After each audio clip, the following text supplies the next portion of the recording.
Have you ever been to Indonesia? The country of spicy food, tropical islands, women in golden robes, and the country, most importantly, with independence. Het Binnenhof in Den Haag begint de ronde tafelconferentie.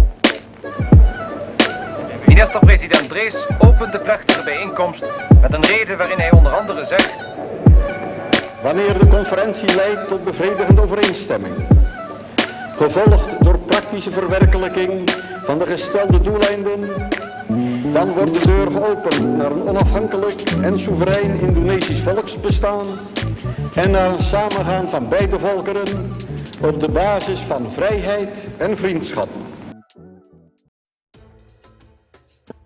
Life wasn't quite as it is right now.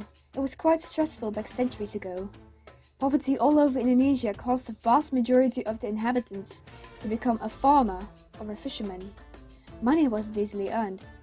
This until the VOC, the Dutch Verenigde Oost-Indische Compagnie, decided to trade with the Indonesian people for spices and take over their coastal regions. Now, what would happen in theory?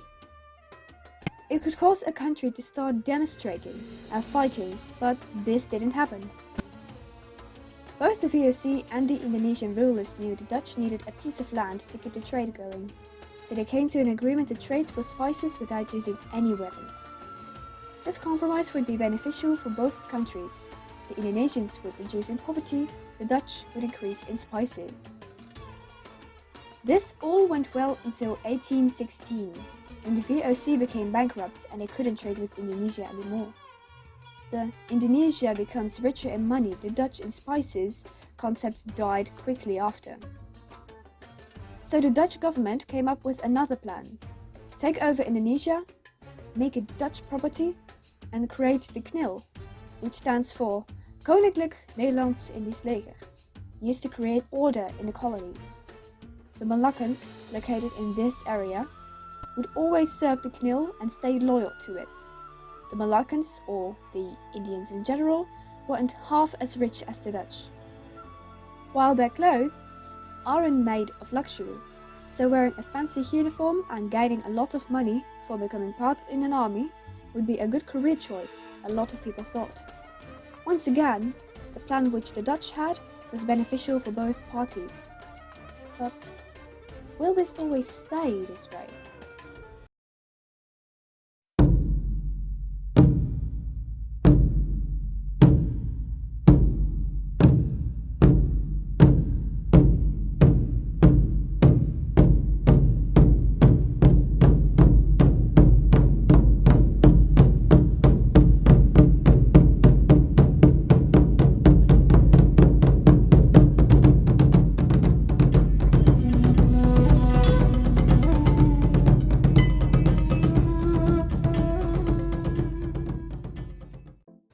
The East Indies became a Dutch colony in the 1600s. The Dutch held on to this until the Second World War. When Germany invaded the mainland of Europe, the Japanese conquered all the European colonies in Eastern Asia. The use of planes and boats across the seas of Asia may cost a lot of fuel. Conveniently, the undefended colony of Indonesia has tons of oil. At this point, the Netherlands was already occupied by the Germans and didn't have much left to defend the Indies. The invasion went by swiftly, and the islands quickly came under Japanese control. Before the war, Indonesian independence groups were already forming. In 1929, Indonesian nationalists predicted that it will soon be an invasion of their lands.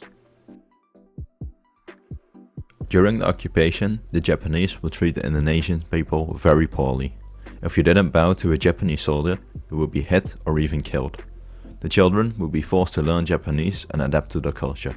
Even the clocks were set to Tokyo time, and the Gregorian calendar was changed to a Japanese one. With all the oppression the people had felt for so many years, they were obviously fed up. When the war was over and the Dutch came back to reclaim the colony, the Indonesians revolted. They fought the Dutch army until 1949, when they signed a peace treaty. In this treaty it was stated that the colony would split into multiple independent countries. The Indonesians decided instead that they would form a large unitary state. During this war between the Dutch and Indonesians, it was announced that there would be one big independent Indonesia. Some people didn't agree with this. One of those would be the Moluccans, who fought alongside the Dutch with the promise of their own independent country. But when the Dutch lost the war against their old colony, this couldn't be done. The Molukkan people that fought alongside the Dutch in the Knil army moved to the mainland.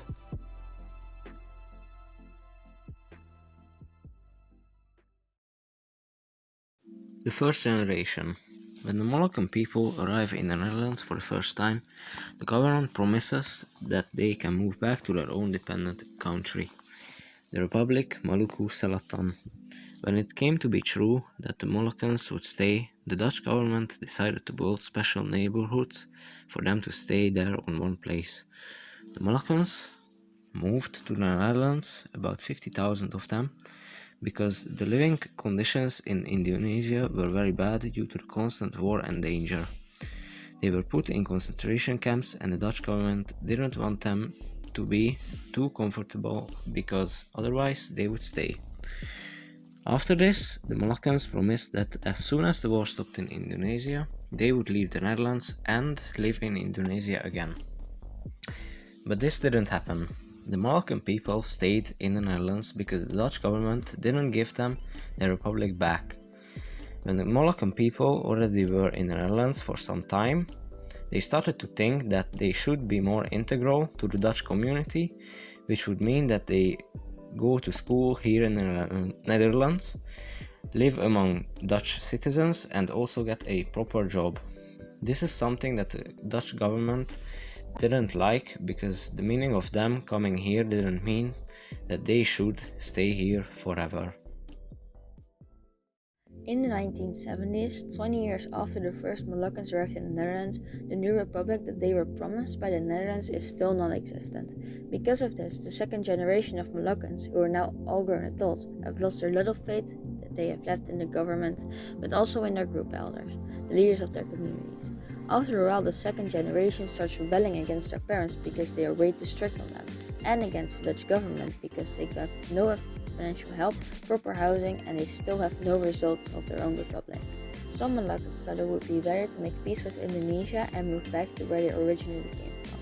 About 10% of the Moluccans did this, and they went back to Ambon. This made the Moluccans that stayed very angry.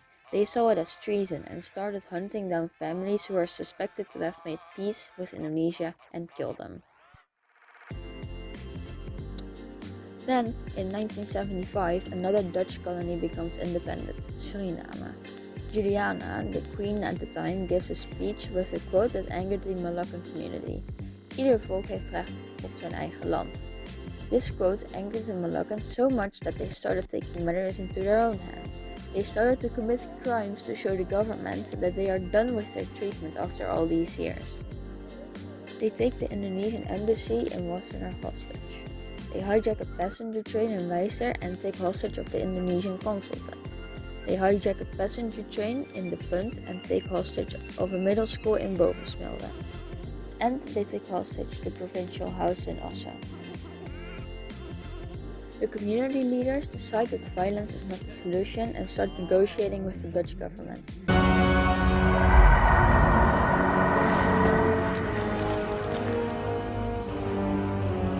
Netherlands. I've come to bargain. Because of this, the Dutch government decides that it's finally time to help the Moluccans. Little by little, the situation for the Moluccans started improving.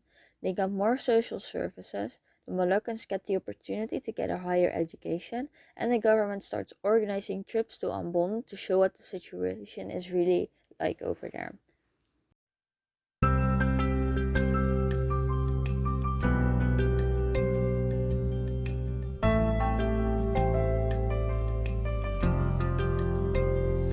Tumitigil ang pag-ikot ng aking munting mundo kapag nakikita ang iyong ngiti.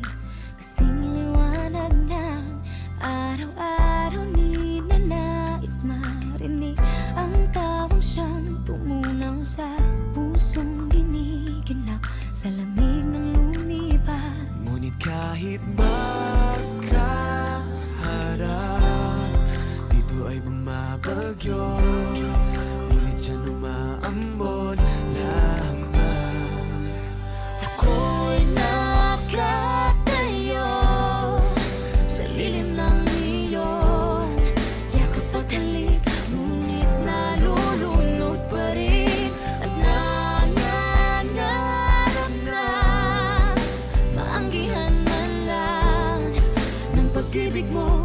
pahayag ng mga ulan. Paano ba patitilain ng bagyo kung ang gusto mo lang ay hambo? Paano na ito?